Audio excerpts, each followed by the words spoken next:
Hello, welcome back to Cracking the Cryptic, where today we've had a lot of requests already about the New York Times hard puzzle. So I'm not sure what the issue is, but it's clearly harder than usual. So I'm going to try and live solve that in a moment.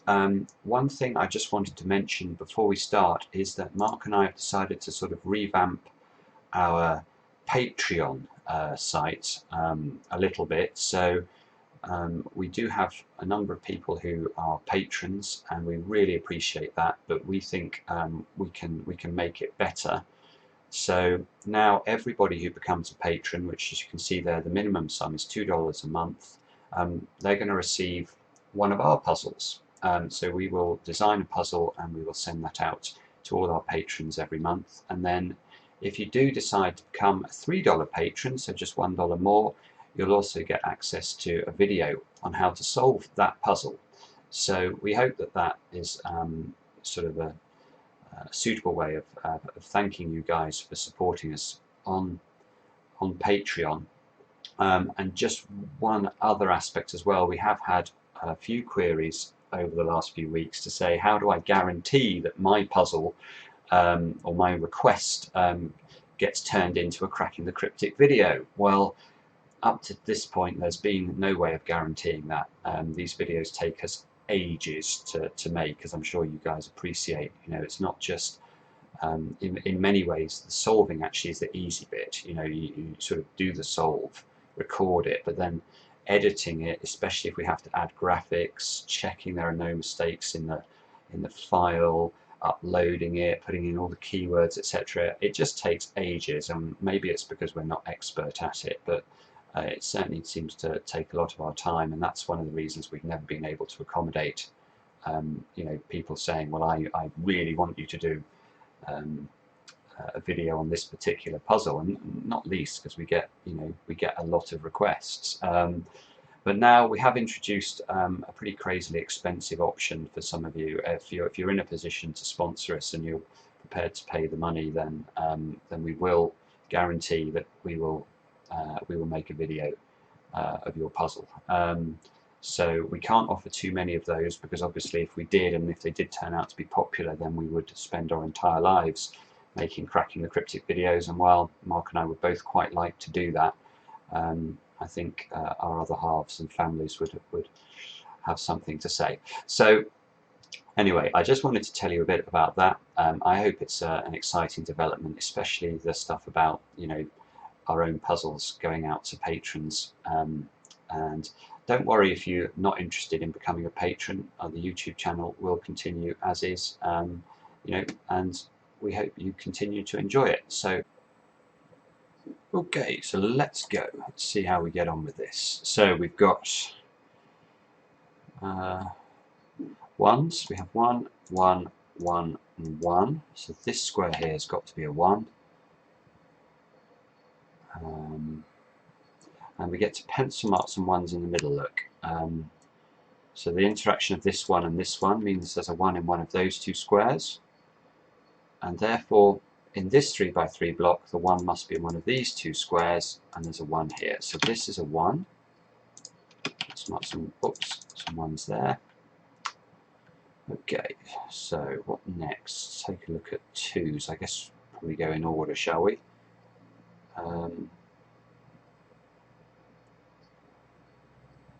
Those 6s, I've just noticed we have a 6 here and a 6 here, so there's got to be a 6 in one of those two squares. 6 in one of these two squares. And this 6 and this 6 mean that this square here must be a 6. So lock 6s into those two positions. 2s, 9s. 9s we can pencil mark up here. 3s into those two squares because of this 3 and this 3.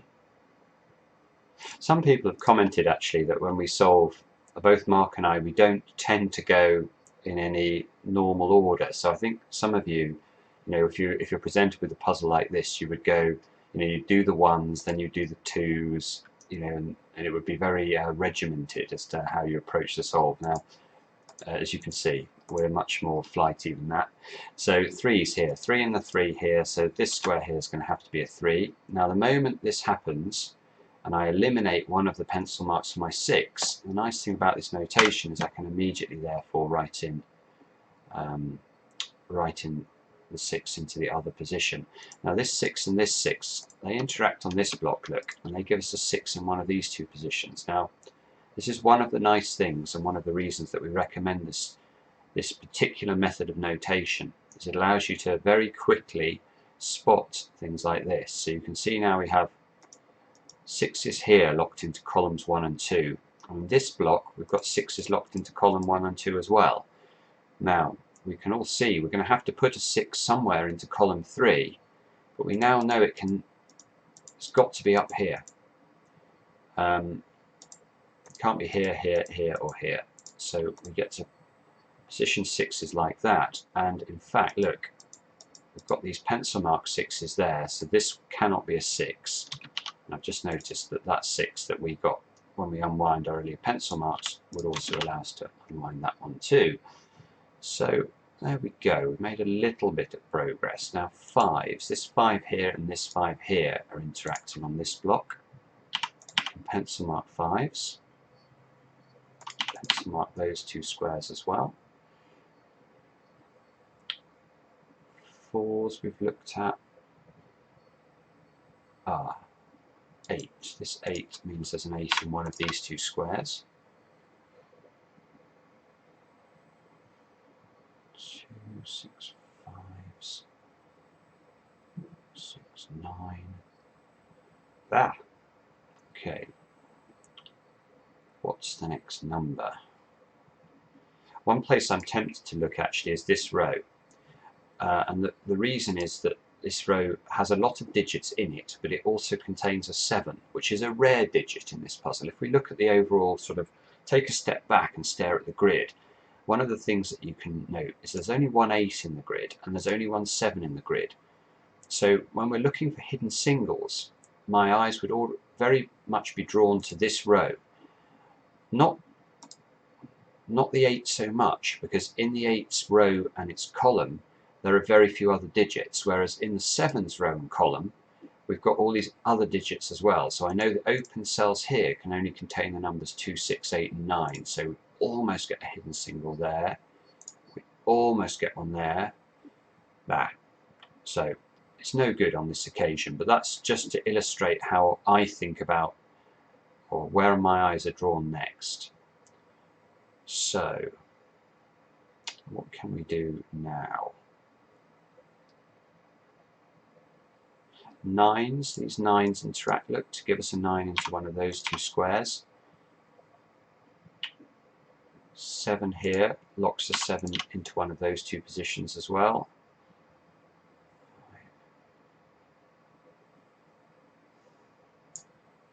Now one thing we may have to do in a minute is to do the standard trick that tends to come into play when you do any New York Times hard puzzle. It's a brilliant puzzle. I think it's one of the very best in the daily newspapers that appear anywhere in the world that I've seen anyway. And but it does tend to always fall to the same little trick, and that trick is to do with hidden triples and hidden doubles. So what do I mean by that? Well, let's pick an example. If we look down here, down this column here, we have, in this block, we have 1, 3, 6 and 9. And therefore I know that the numbers 1, 3, 6 and 9 are not appearing in any of these three positions. But I've got to put them somewhere in column 9. So one of the nice things that we can do is to try and compare the contents of blocks with the contents of rows and columns. And it's particularly, it's very sensible when you're doing this to pick blocks where there are 3 open positions like this one. Now here we can see that numbers 1, 3 and 9 in particular, 6 is less relevant because there's already a 6 in the column, but 1, 3 and 9 have to fit into these 4 positions. So if somehow I can limit 1, 3 and 9 from one of these other positions, I can nearly do it there, look. Not quite. I would know that the other 3 open positions would have to be 1, 3 and 9. So that's not going to work. But the 9, let's switch track. It's the same technique, but I'm going to do it over here because I've just noticed this 1, 9, they're interesting. So this 1, 9 mean that there cannot be a 1 or a 9 in either of these 2 positions in row 1. But look, we've got a 1 and a 9 here in column 7 and a 1 and a 9 here in column 8. So let's scan row 1 now and think about where the numbers 1 and 9 can go. And there are very few places. Obviously, this is one place where a 1 and a 9 can go. But so is this position here. My phone's beeping at me, I don't know why. These are the only 2 positions in column 9 where the 1 and the 9 can go. So this square definitely cannot be a 5. We can remove the 5. This must be the 5. I tend to break with classic Snyder notation where I do find hidden doubles and hidden triples because it's just so important to notate them.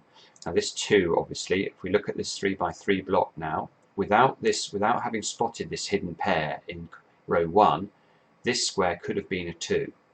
But now it can't be. This is the only place a 2 can go. And therefore we get to pencil mark 2's there. This is great now. So this 2 and this 2 mean that this is a 2. And the moment I place this 2, whoa, loads of things happen. This is probably the step to crack the puzzle, because obviously by getting this 2, I get to place a 1 here. These 1s interact to force a 1 into this, which resolves the 1 and the 9. Like that. That completes the 1s. But the other thing, obviously, we need to bear in mind here is this 2 is interacting on this 3 by 3 block. It's forcing a 2 into one of those 2 squares. So this square can no longer take a 3. If I put a 3 in here, the implications of the pencil marks is I'd have to put a 2 and an 8 in this single square. Clearly not possible. This can't be a 3. This must be a 3. Therefore, this is a 3. Pencil mark 3's over there, look. Pencil mark 3's into these 2 squares. These 3's match now. Look at that. These 3's match, i.e. they're both appearing in the same column in different blocks. So we can't have 3's here, can't have 3's here. The 3's have got to be down here in column 1, and we have a 3 and a 3. So this square is a 3. This square, just complete that, that's got to be a 5 to complete the block. That resolves the 5 pencil marks in the centre there. This 9 now means we can pencil mark 9's into one of those 2 squares. 9's into one of these 2 squares as well. These 3 squares must be 7, 8 and 9 in some order. So this square must be a 4 to complete the row. Therefore this is a 4.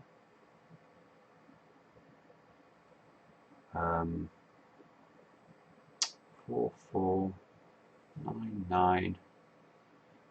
I feel like I'm missing something really obvious again. We can pencil mark 5's at the top there. 5's into one of those 2 squares. 9, 9, 9. 8 here. Let's pencil mark the 8's in good order. This 7 means we can also do that. This square here is 7 or 8. That's annoying. I thought we would get further with that line of thought, but we're making reasonable progress. So we just have to spot the next breakthrough. This 4 is the next breakthrough. In fact, that 4 is lovely. Look at this 4. It's ruling out a 4 from this square. So we can, let's remove the 4, and it forces the 4 into this square. But the moment I place a 4 in this square, I can place the 9 and the 6, simply unwinding the earlier pencil marks now. So now it's simply a case of making sure I use everything I've just got from that. So in particular, I can pencil mark 9's into those 2 positions. The 9 is now forced into this square in the centre, which means this is a 7 and this is an 8 and this is an 8 and this is a 2. That's a 2 up there. 7, 8 to complete this 3 by 3 block.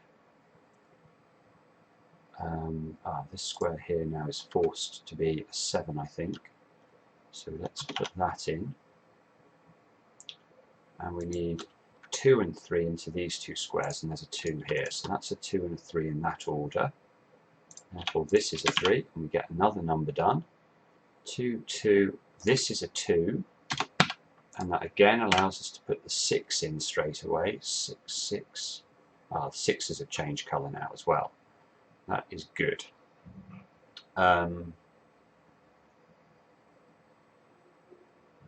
Okay, so what do we need now? We need 4. This is the only place a 4 can go in row 9. This square here is a hidden single, so that's a 4. We need 7 and 8 into these two positions. Oh no, I'm going to have to pause. Sorry, I just had to answer the phone. So 7 and 8 here, this 8 here means we can pencil mark 8 into those two squares. This has got to be 2 and 5 now, and we have a 2 here. So that's good, we fix the 2's. 5 can only go here now, and here. We fix the 5's. We've got loads of 7's and 8's everywhere, but we now have this 8 finally becomes very helpful.